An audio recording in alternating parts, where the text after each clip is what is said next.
Você considera os muçulmanos xiitas como verdadeiros muçulmanos? O que digo é que todos que acreditam no Alcorão compartilham o mesmo conceito de Deus. Todos os que acreditam na Bíblia podem não ter o mesmo conceito de Deus, correto? Nós pensamos que se algo tivesse sido alterado, eventualmente você encontraria uma cópia pura em algum lugar e ela concordaria com o Alcorão, mas eu nunca ouvi falar que isso tenha sido encontrado. E na prisão, por exemplo, isso concorda com o Alcorão.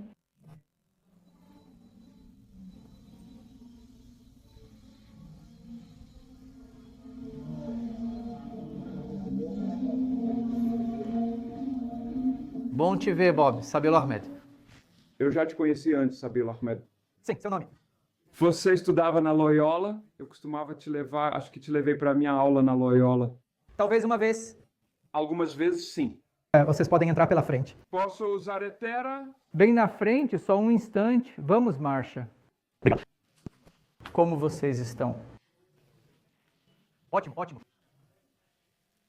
Por que vocês não fazem assim, ok? Por que vocês não pegam a pizza primeiro e depois sentam? Beleza, Claro, claro. Obrigado. Provavelmente não vou porque tem laticínios. Tudo bem. Sigam em frente. A mesquita fez uma pizza para vocês. Fiquem à vontade para... Sim. Obrigada. E aí você tem água, obviamente. Então fique à vontade. Obrigada. De onde você vem, Loyola? Wisconsin. Wisconsin, ok.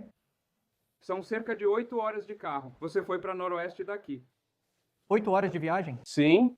O quê? Sério? Tipo, hoje, 8 horas de viagem? Mas alguém vem ou é só isso? Eu sei, professor Bob. Professor Bob. Eu quero dizer Sabile. Sim, Sabil. Já faz muitos anos, foi antes da Covid.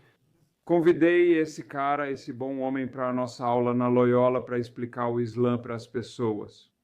E porque achei que seria melhor um muçulmano praticante e devoto ensinar essa aula. Então eu reconheço. Podem pegar mais de uma fatia. Então fiquem à vontade. Eu percebo que as fatias são bem pequenas. Sim, então... Muito obrigado. Fique à vontade para pegar mais... então você tem algo especial. Obrigado. Uau, que gentileza. Agora todos vão ficar olhando para seus biscoitos. Quer começar? Seja bem-vindo. Tudo bem. Em nome de Deus, o mais benevolente e misericordioso. Meu nome é Sabil Ahmed. Eu sou um dos voluntários. Faço parte do comitê de divulgação e o irmão Mansur está liderando o comitê. Se via a pizza ou os biscoitos ali, agradeça aquele cara. Foi ele quem foi lá. Quantos de vocês já foram a uma mesquita antes? A maioria nunca foi. Tudo bem, eu já fui... Há uma mesquita, mas não há um culto. Nunca foi a um culto, ok? Então hoje você vai poder assistir e ouvir o sermão de sexta-feira. Então vocês dois já assistiram antes? Sim. Aqui. Em qualquer lugar. Sim. O que você fez? Aqui, mas principalmente antes da Covid. Ok, bom. Quase 2.000 pessoas vão vir aqui. Certo, então tem um grande salão que é a mesquita e é lá que temos o sermão seguido pela oração. Então, o que eu posso fazer é te dar uma breve visão geral do que fazemos neste prédio. E então eu gostaria de abrir para perguntas e respostas. Nas perguntas e respostas, podemos tratar mais temas teológicos do Islã e religião comparada. Aqui é seguro. Abram corações e mentes, ok? Quero manter tudo bem informal. Perguntem sobre qualquer observação, aspecto do Islã, história, religião comparada ou sobre Jesus, que a paz esteja com ele, no Alcorão ou na Bíblia. Toda pergunta é válida. Tudo certo. Então, esta mesquita é uma das 140 mesquitas na região de Chicago. E em todos os Estados Unidos da América, temos perto de aproximadamente 3.000 mesquitas. Temos algo especial lá. Então, estes são hijabs? Que consideração. Presente especial para as mulheres. Obrigada. Então você quer que elas abram e usem? Irmão Mansur, esse é o nosso desejo para que elas usem? Sim, por favor. Vivam a experiência. Sigam em frente. Após terminarem com a paz, decidam como quiserem. É isso. Sim, 15:29. Uau! Sim, sim. De que região das Américas? Dallas, por aquela região. E então mais pessoas vieram. Então, o que aconteceu foi que na Revolução de 1776 havia literalmente centenas de muçulmanos que participaram da Guerra Revolucionária ao lado de Washington e do restante do exército revolucionário. Então, quando a América venceu a Guerra Revolucionária de todos os países do mundo daquela época, qual país você acha deu apoio e reconhecimento à América? De todos os países do mundo daquela época. Algum estudante de história aqui? Não tenho certeza. Você acha que foi a Inglaterra? Você acha que é a Inglaterra? Não? França? Alemanha? O que eu aprendi na escola foi que as marés meio que mudaram depois que Lafayette conseguiu o apoio da França na guerra. Mas acho que essa não é a resposta. Bem, a pergunta é, ok, depois que a América se tornou a América e virou um país, tipo, um país independente, qual país no mundo apoiou a América primeiro com laços legais formais, reconhecendo como um país independente especial? Isso era muito importante na época, vou te contar. É um país africano, Marrocos. A questão é que foi um país muçulmano que reconheceu a América primeiro.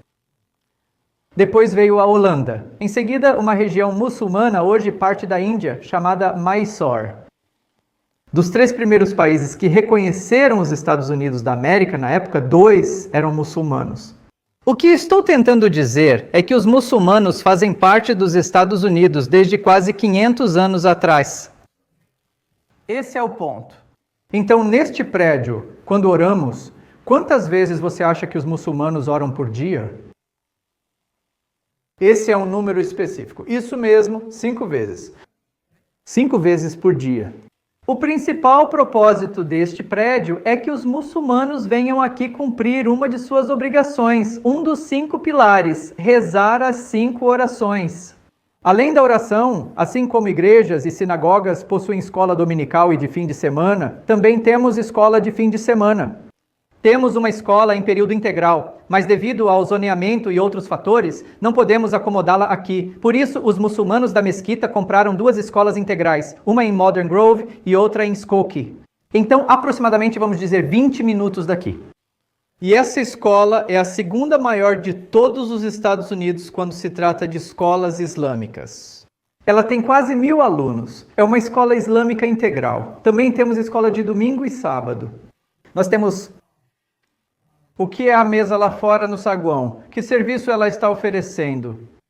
Cuidados de saúde. Sim, cuidados de saúde. Então, as pessoas, se precisarem de aconselhamento sobre cuidados de saúde, certo, talvez elas não tenham o que ele chamou de seguro. Elas podem não saber onde conseguir esse seguro do mercado. Oferecemos esse serviço para toda a comunidade, não apenas para os muçulmanos. Em seguida, temos campanhas de doação de sangue, alimentos e roupas. Nós temos clínica médica gratuita, serviços jurídicos.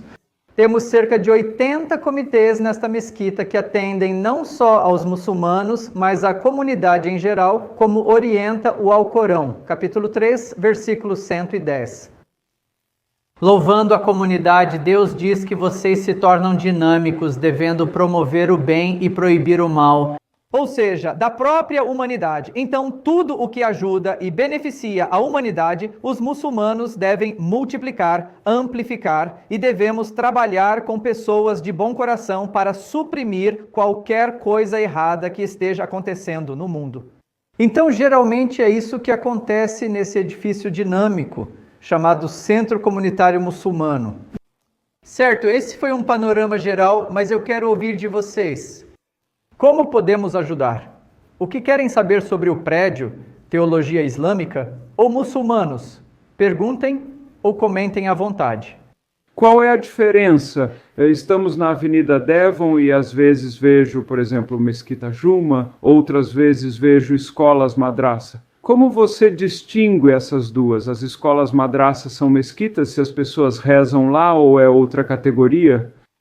Claro. Então, madraça significa um seminário teológico ou uma escola onde as crianças vão, talvez adultos também, mas geralmente as crianças vão lá para aprender a recitar o Alcorão, também para memorizar o Alcorão e para obter uma base sólida sobre teologia islâmica, para que sejam bons muçulmanos, bons americanos e cidadãos. As madraças existem só para isso. Como muçulmanos rezam 5 vezes por dia, usam um espaço na madraça para orar quando chega a hora. Então não é construído especificamente para ser uma mesquita, é para a madraça, ou seja, para a educação dos alunos. Mas na oração da tarde, em vez de sair, pegar um transporte ou caminhar para algum lugar, eles simplesmente rezam ali mesmo. Mas o principal propósito de uma mesquita seria, obviamente, as 5 orações diárias. E muitas mesquitas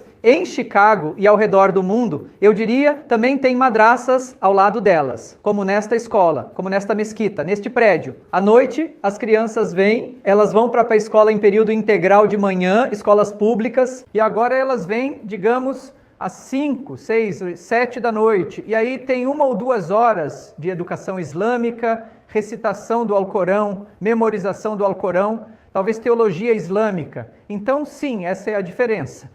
Então existe uma distinção entre os dois. Madraça e mesquita são um pouco diferentes.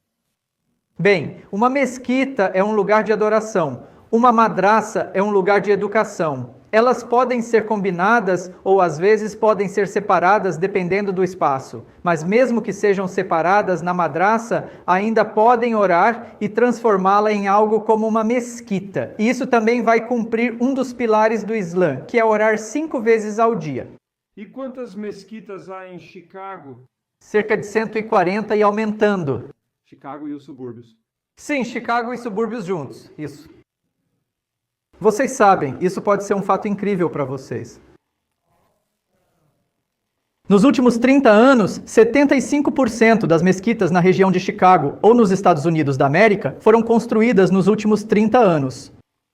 Isso mostra o potencial de crescimento das mesquitas e da comunidade muçulmana nos Estados Unidos da América. Sim. Esse crescimento ocorre por 3 motivos, certo? Você deve estar se perguntando, sério, tão grande assim? Uma razão é que talvez seja a imigração. O segundo motivo pode ser que os muçulmanos costumam ter famílias maiores, diferente da família nuclear de cerca de 2 filhos. Mas o terceiro motivo importante de crescimento é que as pessoas, por escolha própria, estão se convertendo ao Islã. Então, a cada ano nos Estados Unidos da América, eu não sei sobre Chicago, a cada ano nos Estados Unidos da América, aproximadamente de 15 a 25 mil pessoas, depois de lerem o Alcorão, assistirem a vídeos, talvez, conversarem com muçulmanos, irem à mesquita, aprenderem mais, dizem, sabe, por escolha própria, isso se conecta com a gente. Nós realmente podemos, sabe, nos conectar com o conceito de Deus, sobre a orientação abrangente que Deus nos deu. Eles leem o Alcorão e dizem, sabe de uma coisa, ele responde às perguntas que sempre tivemos sobre quem é Deus. Ele é um em um? Ele é um em várias pessoas? Quem é Jesus do Alcorão da Bíblia? No Islã não há compulsão ou imposição na fé. Se você vê algo na mídia, isso é cultura, é um mal-entendido. Ninguém pode impor nenhuma fé. Há uma passagem clara no Alcorão, capítulo 2, versículo 256, que em árabe significa não haver imposição ou compulsão na fé. Sim, esses são 3 motivos, professor Babi, pelos quais o Islã cresce nos Estados Unidos da América. Sim. Se quiserem jogar os pratos fora, em vez de segurá-los de forma estranha, fiquem à vontade. Sim, fiquem à vontade. Quando formos para esse serviço, você quer que as mulheres usem cobertura na cabeça ou tanto faz? É importante se vocês puderem usar.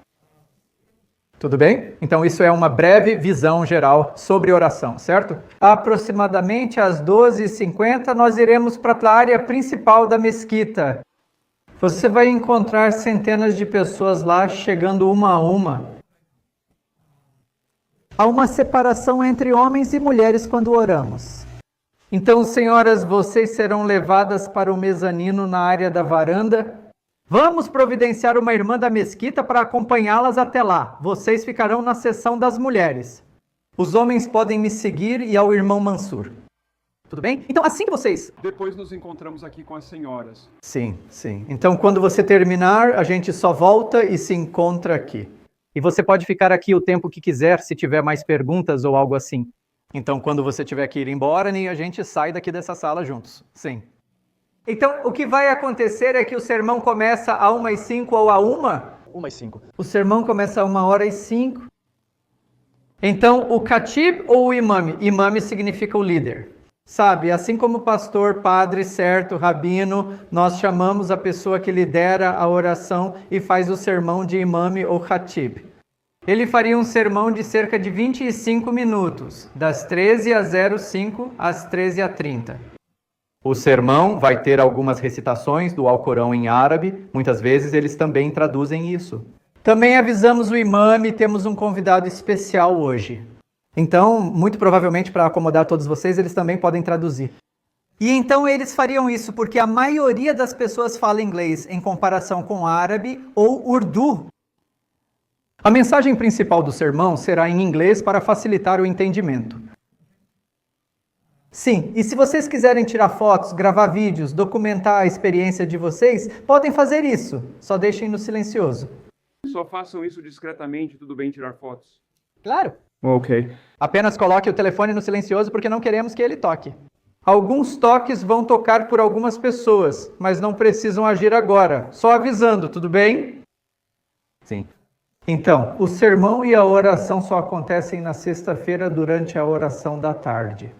Para as outras orações, quando você vem aqui, é só a oração mesmo, que dura, digamos, cerca de 10 minutos cada uma. Não tem nenhum sermão antes da oração. É isso mesmo. Então, depois do sermão, haverá o momento da oração. E isso leva 10 minutos, 20 minutos? Claro. Então, depois do sermão, que termina a 1h30, a oração dura aproximadamente, digamos, 10 minutos. Sim. Uma pergunta. A maior parte das pessoas nesta mesquita é sunita? Sobre isso, há muçulmanos sunitas e zitas. Você vê o muçulmano xiita como um verdadeiro muçulmano, como o sunita, ou um pouco diferente?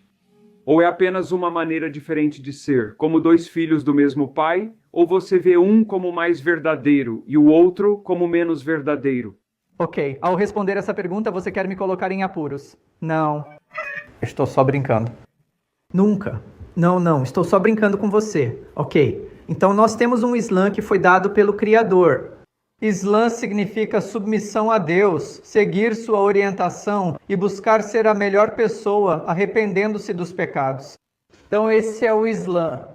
Agora, quando o profeta Muhammad, que a paz esteja com ele, nasceu e depois foi designado como profeta, ele era o profeta e também o chefe de estado daquela época.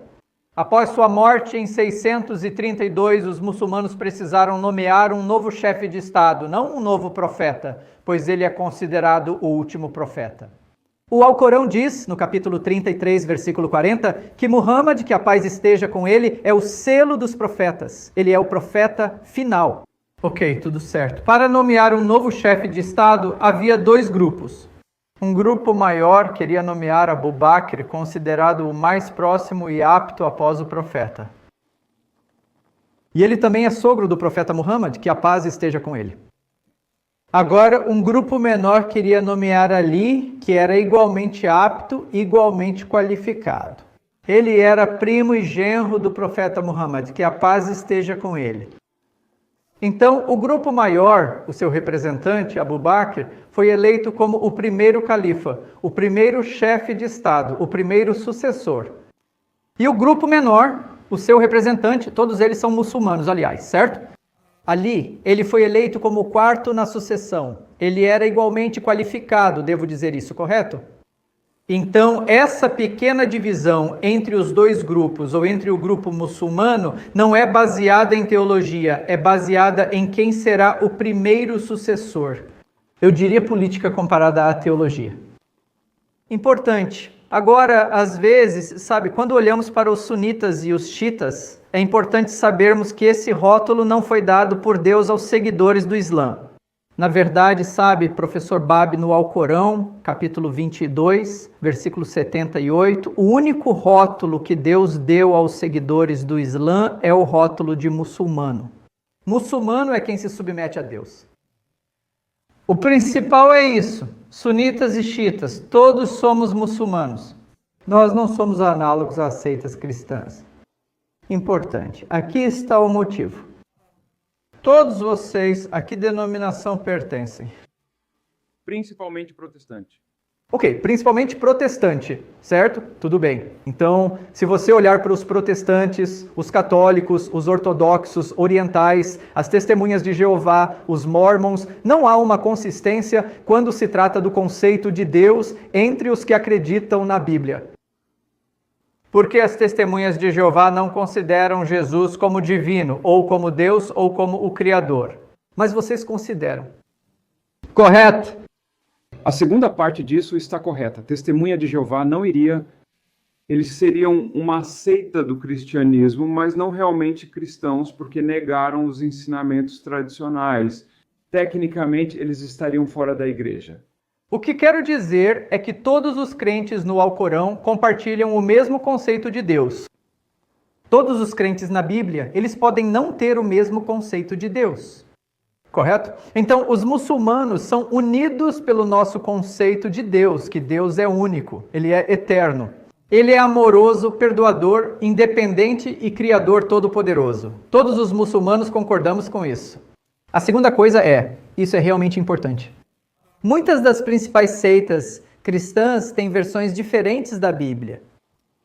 Em seus sermões, não acho que você pegue a Bíblia Ortodoxa Oriental, que tem 78 livros. Ou talvez você não pegue uma Bíblia Católica que tem quantos livros nela? 73. Você pode pegar uma Bíblia, seja Nova Versão Internacional, Revised Standard Version and Revised Standard Version, ou KGB, não tenho certeza de qual versão, ela tem 66 livros. Então, enquanto as nossas seitas cristãs não concordam em um único cânon, todos os muçulmanos concordamos em um único cânon, uma única versão do Alcorão na língua árabe. Mais uma vez, os muçulmanos estão unidos por uma só versão do Alcorão. A versão dada por Deus a Maomé, que a paz esteja com ele, foi transmitida até nós.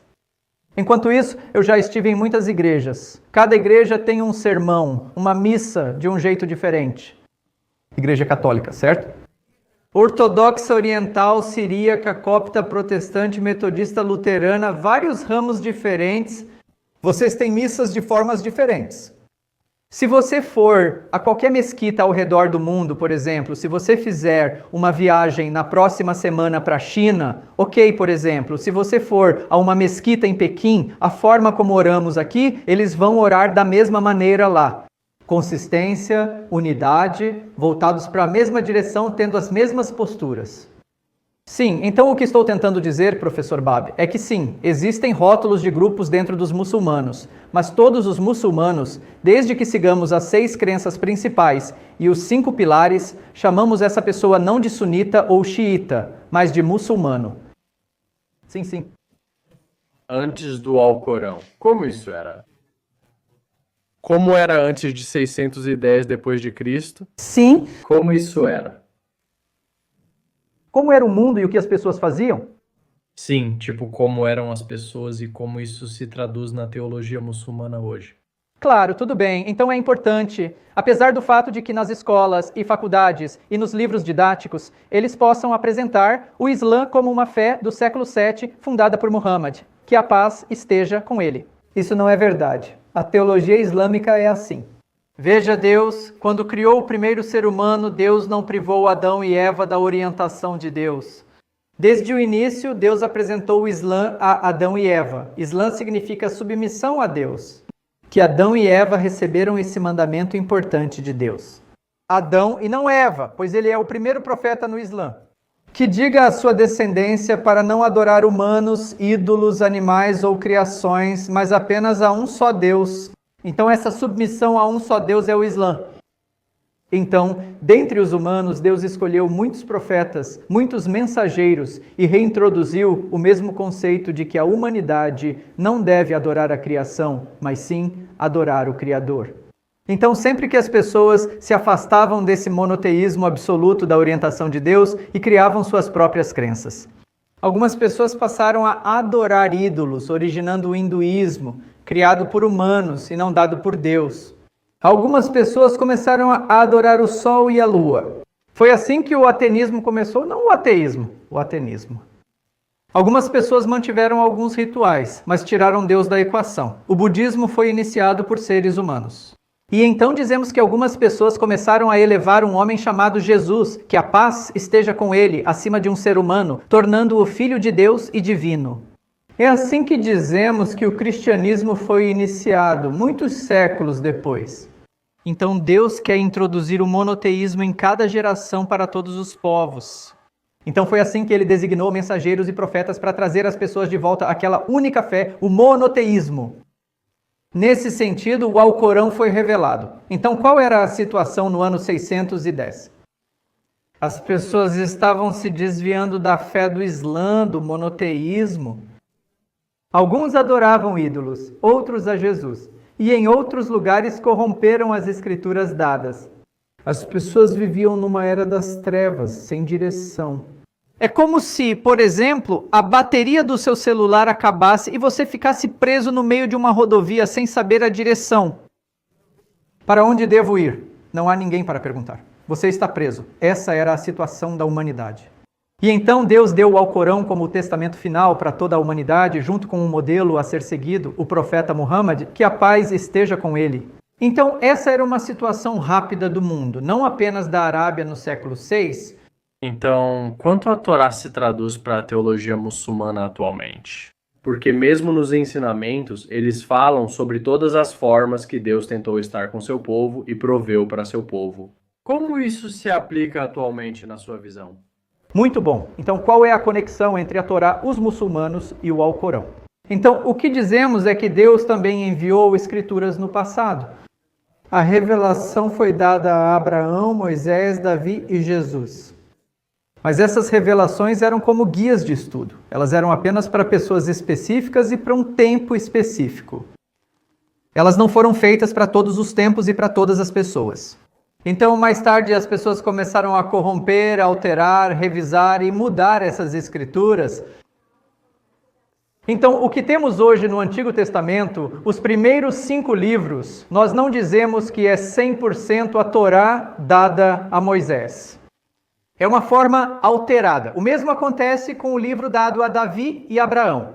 O mesmo ocorre com a revelação dada a Jesus, chamada de Injil. O que temos no Novo Testamento, talvez alguns vestígios desse Injil, misturados com tantos autores desconhecidos, escritores desconhecidos. Então, já que essa era a situação das escrituras do passado, essa era a situação da teologia, do conceito de Deus. As pessoas mudaram a teologia e as escrituras. Então, Deus reintroduziu a revelação e ele reintroduziu a teologia correta. É assim que essa revelação em Muhammad, que a paz esteja com ele, surgem. Então, para a nossa orientação, para a nossa teologia, para as nossas soluções, nós não recorremos ao Antigo e ao Novo Testamento porque não os consideramos revelações puras. Mesmo que fossem puras, elas só eram destinadas a certas pessoas em determinado tempo. O Alcorão é para todos, de todos os tempos, sendo o último testamento preservado. Por isso, recorremos a ele. Muito interessante, obrigado. Sim, senhora. Então você está dizendo que o Alcorão é a única escritura não alterada? Todas as outras escrituras foram alteradas. Sim. Se todas as outras escrituras foram alteradas, onde está o original?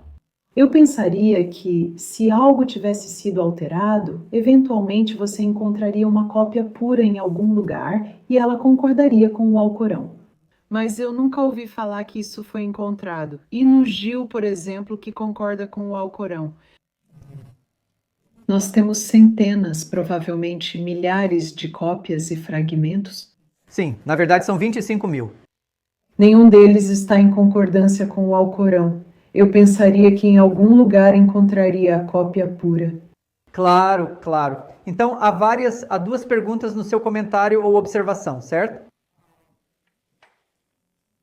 Existe alguma comparação entre as Escrituras e o Alcorão?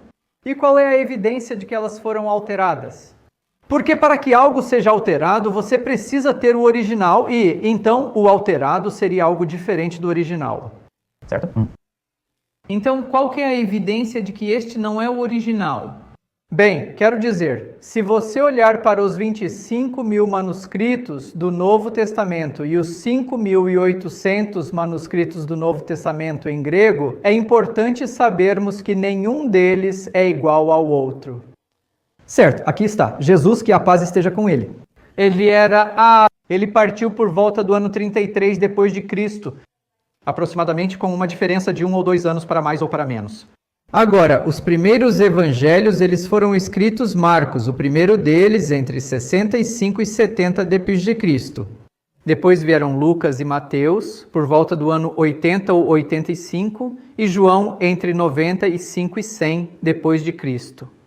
Agora, as palavras de Jesus, como sabemos que quando começaram a escrevê-las, muitas décadas depois, as pessoas realmente se lembravam delas e eram as palavras reais, já que ninguém memorizou e ninguém escreveu na época dele. E isso está documentado, aliás, ninguém escreveu nada. Então Jesus nunca viu o Novo Testamento. Deixe-me colocar dessa forma. Mesmo depois de terem sido escritas, os estudiosos atuais, os estudiosos bíblicos, dizem que Mateus, Marcos, Lucas e João são autores anônimos. Não são os verdadeiros Mateus, Marcos, Lucas e João. Então, não só foram escritas muitas décadas depois, mas até mesmo os próprios autores, não temos evidências de que esses foram realmente os autores. Número 3 seria o idioma de Jesus. Não era inglês, nem mesmo grego. Qual era o idioma dele? Língua aramaica. Então, os manuscritos mais antigos que temos estão em qual idioma? Grego. O melhor de vocês é a tradução. O nosso melhor é o original, árabe para árabe. Esse é o número 3. Número 4 seria, ok, tudo bem, você pode dizer, esqueça, sabe? A Bíblia católica, a protestante, a Bíblia das Testemunhas de Jeová. Vamos direto para a Bíblia protestante. Mesmo na Bíblia protestante, quando foi isso? O que você está ouvindo é o chamado para a oração. Antes de cada oração, nós temos um chamado para a oração. Vou traduzir enquanto você ouve.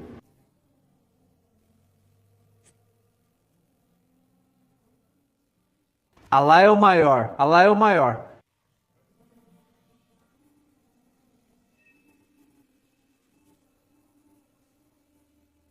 Eu testemunho que não há outro Deus além de um único Deus.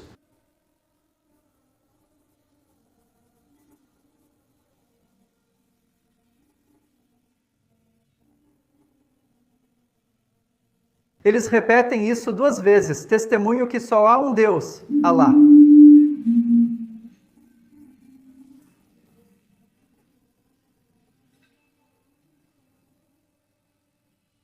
Eu testemunho que Muhammad é o mensageiro de Alá. E repete mais uma vez. É a mesma coisa.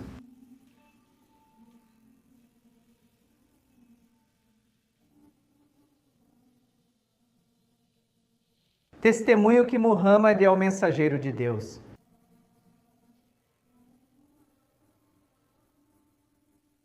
Venha para a oração.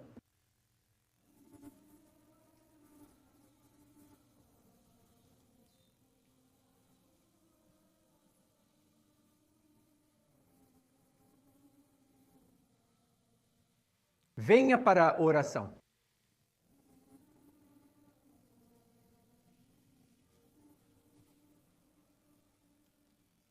Venha para o seu sucesso.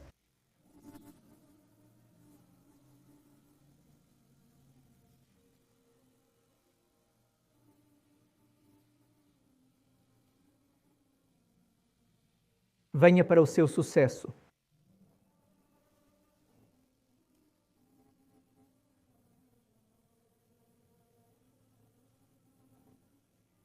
Alá é o maior, Alá é o maior.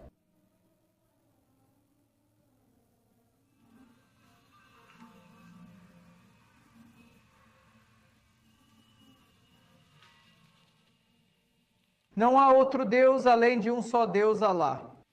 Esse é o chamado para oração 5 vezes ao dia em países muçulmanos. Alguém aqui já esteve em algum deles? Isso é transmitido pelos alto-falantes para que os muçulmanos do lado de fora ouçam. Se eles estiverem fazendo qualquer coisa, como trabalhando ou estudando, eles devem terminar o que estão fazendo, se preparar, ir até a mesquita e rezar. Esse é o propósito do chamado à oração. Então, o que podemos fazer é, em 1 minuto a gente sai. Deixa eu só terminar isso, certo? Porque isso é importante. Então, o quarto ponto são as traduções, certo? Mesmo considerando apenas a Bíblia protestante, ela já passou por muitas mudanças. Um exemplo rápido. O final de Marcos, capítulo 16 de Marcos, você tem 2 finais diferentes, o final mais curto e o final mais longo. São 8 versículos ou são 20 versículos? Você não tem o original, então como sabemos? São 8 ou são 20? A mesma coisa com história dos adúlteros. Em João 7,53, a narrativa começa. Ela termina em João capítulo 8, versículo 11. De acordo com todas as fontes históricas, todas elas, aliás, isso não está presente nos manuscritos antigos. O que estou dizendo é que mesmo a Bíblia protestante, existem tantas versões que ninguém sabe qual é a versão correta. Podemos tentar adivinhar. Então, quando todas essas coisas estavam acontecendo com as escrituras anteriores, Deus designou a escritura final para ser uma fonte de orientação para toda a humanidade. Deus mencionou no Alcorão, capítulo 15, versículo 9, é Deus quem enviou esta mensagem e Ele irá protegê-la. Por isso, há uma versão do Alcorão memorizada por 15 milhões de pessoas como guia para a humanidade. Vamos refazer isso depois, certo? Se tiver tempo, volte aqui. Ok, obrigado. Vamos voltar para nos encontrar e provavelmente iremos embora. Você foi muito gentil conosco. Obrigado. Agora vamos seguir sua orientação sobre o destino. Quando voltarem, essa literatura gratuita é para seu conhecimento. Eu leio a Bíblia, como vocês sabem. Este material gratuito, estas são traduções do Alcorão, originalmente em árabe, para o inglês. Então você tem alguns desses materiais e fique à vontade para pegar. Obrigado. Muito obrigado por virem. Que Deus nos guie e abençoe para vivermos juntos, irmãos e irmãs, certo? Muito obrigado. Claro. Por favor, me siga. Vou só colocar isso aqui, vamos?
Pegue mais um pouco de pizza. Posso pegar? Sim, claro. Sim, sim. Além da pizza, você também tem a literatura islâmica, como mencionei. Fique à vontade. Conhecimento é sempre bom. Muito gentil da sua parte. Sim, claro. Está muito bom, legal. Também quero agradecer, você foi muito gentil. Eu te disse que costumávamos trazer grupos aqui antes da Covid, depois da Covid. Sim. Tudo uma loucura. Então é animador saber que vocês ainda estão abertos. Claro. A gente aprende muito. Com que frequência você traz grupos? 1 ou 2 vezes por ano? Bom, de novo, essa é a primeira vez em muitos anos. Talvez eu traga um grupo 1 ou 2 vezes por ano. Claro, só me avisar. Você ainda dá aula na Levo? Ainda dou, sim. Podemos ir lá também. Você é sempre bem-vindo aqui. Sim. É incrível. É uma experiência nova comparada a só estudar na escola. É algo holístico e imersivo. Sim. Sim, é mesmo. E você tinha uma pergunta baseada em alguma observação? Sim, eu tinha.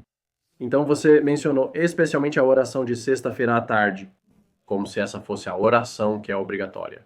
Como se todas as outras fossem muito boas e você realmente quer que eles vão. Mas a de sexta-feira à tarde era a que era obrigatória, certo? Sim e não. Todas as 5 orações são obrigatórias. Na oração de sexta à tarde, é obrigatório ir à mesquita e orar com outros muçulmanos. Certo. Sim, certo.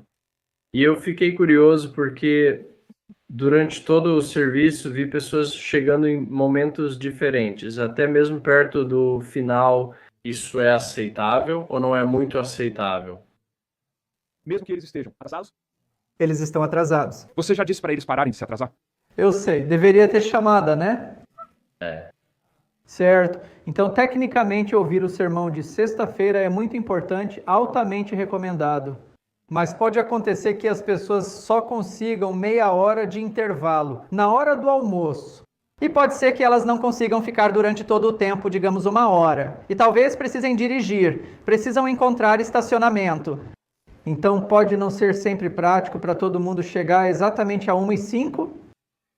Por isso as pessoas costumam se atrasar um pouco, mesmo sem incentivo. Mas por causa do trânsito, nem toda esquina tem uma mesquita e nem todos podem tirar 1 hora de folga. Então, nesse sentido, pode ser minimamente desculpado, mas é incentivado que eles cheguem no horário. Mas para que eles façam a oração propriamente dita que nós fizemos, eles precisam fazer essa no horário certo.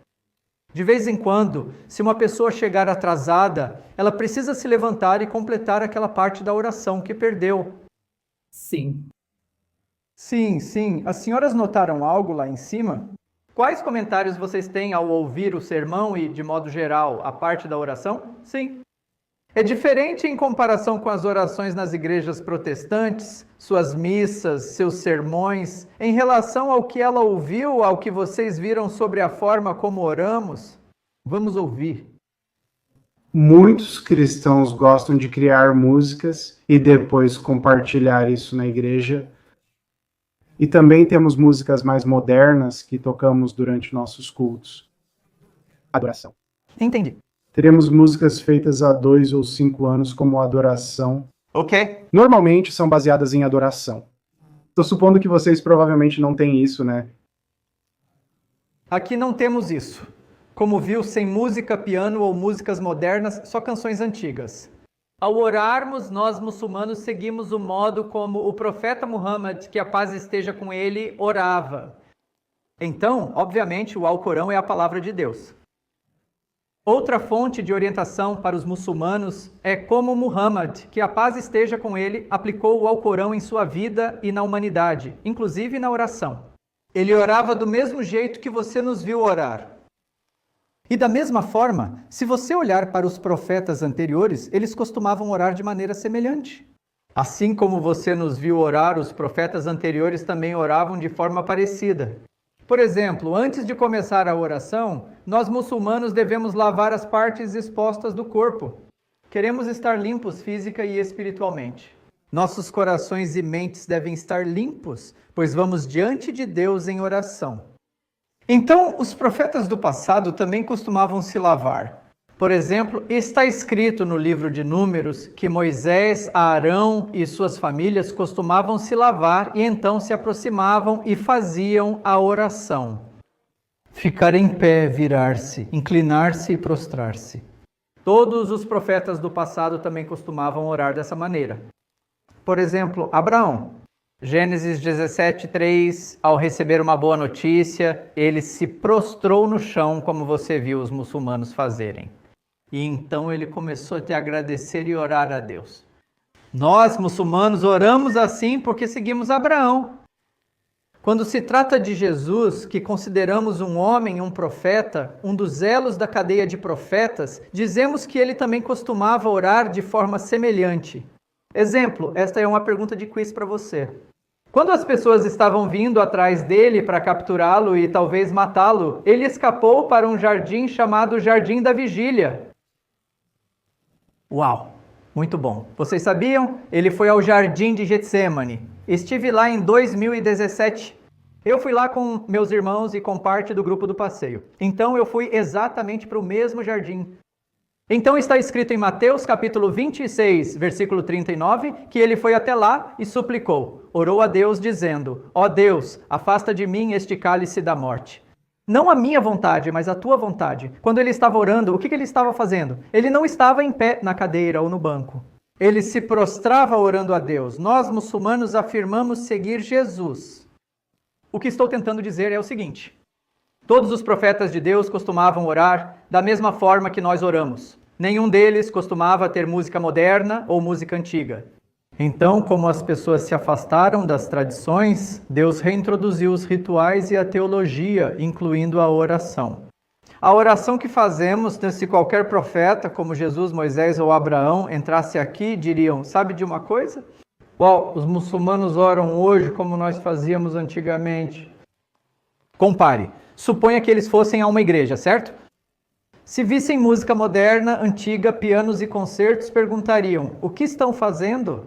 Nunca oramos assim. Somos, dizemos, os mais próximos de todos os profetas e mensageiros.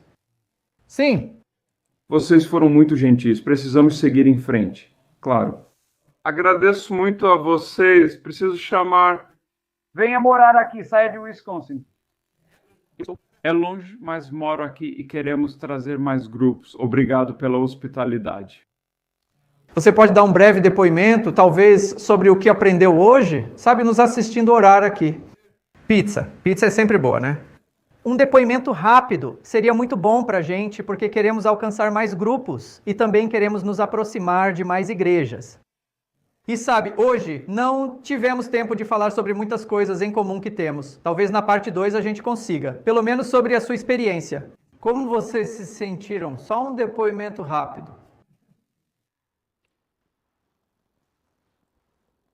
Foi interessante ver as pessoas entrando no meio do culto e todo mundo foi muito respeitoso com essas pessoas também.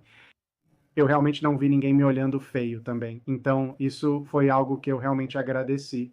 Eles foram muito respeitosos com a nossa presença e nos receberam muito bem. Então, acho que isso foi muito bom.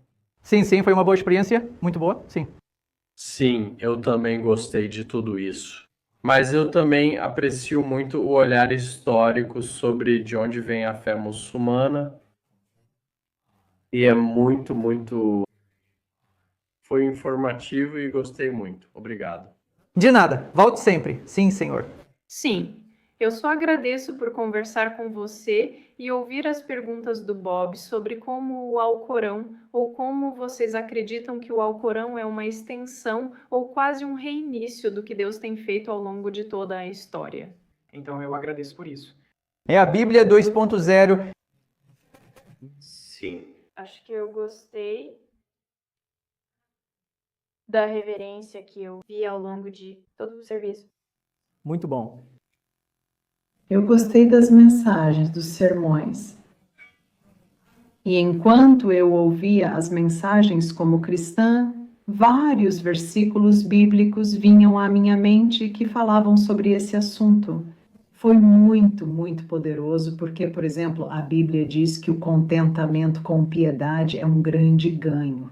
O grande ganho não é exatamente a piedade. Ou que o grande ganho seja o contentamento, mas o contentamento, a satisfação, ele disse, com piedade é grande. Grande ganho. Também a ênfase na próxima vida, como se esta não valesse nada. A próxima vida é tudo, e é pelo que devemos viver. Então eu realmente apreciei a cerimônia. Sim, muito bom. Conhecemos algumas pessoas que vêm aqui, vimos algumas hoje.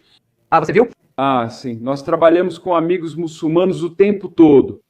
Agradeço a hospitalidade. Sabe o que quero dizer? A gentileza, o calor humano, isso significa muito. Sim.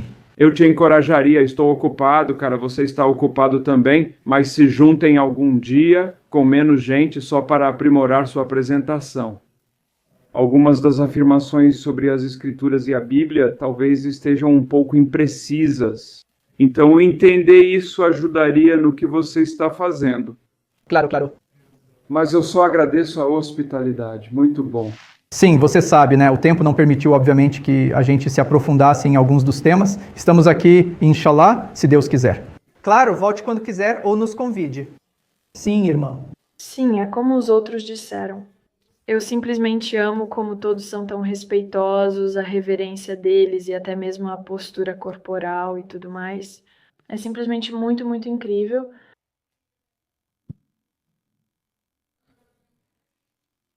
Sim, eu estou na mesma sintonia que minhas amigas. Eu gostei da hospitalidade.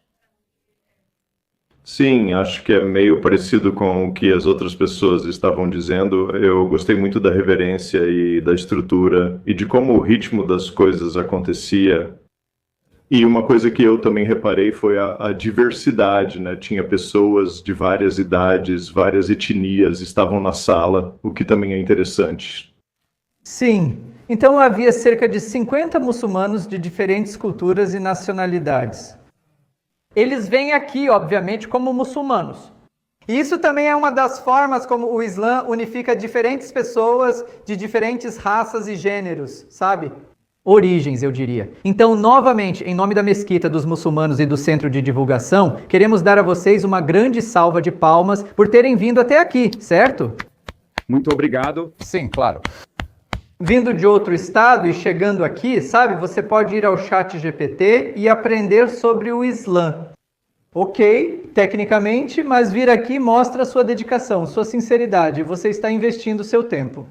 Por isso, só posso dizer que Deus abençoe você e todos nós. Amém. Muito obrigado. Obrigado muito. Obrigado. Obrigado. E os lenços ficaram ótimos em todos.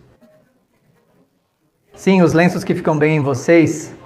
Obrigada. Sim, esse é um presente da Mesquita e nosso para vocês. Muito obrigado. Muito obrigado. Agradecemos muito o seu tempo.